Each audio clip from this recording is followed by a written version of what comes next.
22তম BCS একটি অঙ্ক। এক ব্যক্তি তার স্ত্রীর চেয়ে 5 বছরের বড়। এক ব্যক্তি তার স্ত্রীর চেয়ে 5 বছরের বড়। স্বামী 5 বছরের বড়, স্ত্রী 5 বছরের ছোট। তার স্ত্রীর বয়স ছেলের বয়সের 4 গুণ। তার স্ত্রীর বয়স তার ছেলের বয়সের 4 গুণ। 5 বছর পর ছেলের বয়স 12 বছর হলে বর্তমানে ওই ব্যক্তির বয়স কত?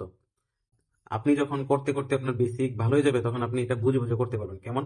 12 বছর, 5 বছর পর ছেলের বয়স 12 বছর, তাহলে এইখানে 4 গুণ যেটা বলছে এটা বর্তমানের সময়ের কথা বলছে। তাহলে 12 থেকে যদি 5 বিয়োগ করে দেই তাহলে হচ্ছে 7।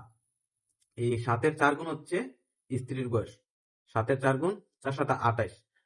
এই 28 বছর হচ্ছে স্ত্রীর বয়স। স্ত্রীর বয়স থেকে 5 বছরের বড় হইতেছে স্বামী। তাহলে 28 আর 5 হচ্ছে 33। আমার রেজাল্ট কি চলে আসছে?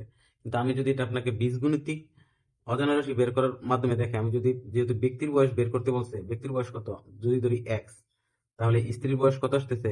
x-5। কারণ স্ত্রীর সাথে ছেলের বয়সের সম্পর্ক দিছে, যার কারণে আমি x-5 করে স্ত্রীর বয়সটা বের করছি।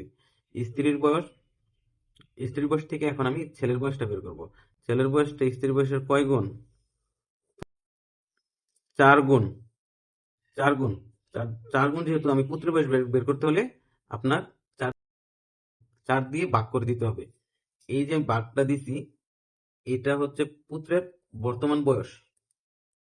আর এই বর্তমান বয়সের সাথে যদি আমি 5 যোগ করি, তাইলে আমার আসতেছে হচ্ছে পুত্রের 5 বছর পরের যে বয়সটা, ওই বয়সটা 5 বছরের পরে পুত্রের বয়স কত? 12 বছর, সমান সমান 12। তাহলে আমি যদি এটা এখন জাস্ট একটু বীজগণিতের অঙ্কটা করে নিই তাইলেই হয়ে যাবে। আমার যেহেতু 5 এই পাশে আছে, x-5 ভাগ 4, 5 চলে যাবে ওই পাশে, 12-5 বা x-5 যদি এটা ভাগ আকারে আছে 4টা, এটা চলে যাবে ওইখানে গুণ আকারে।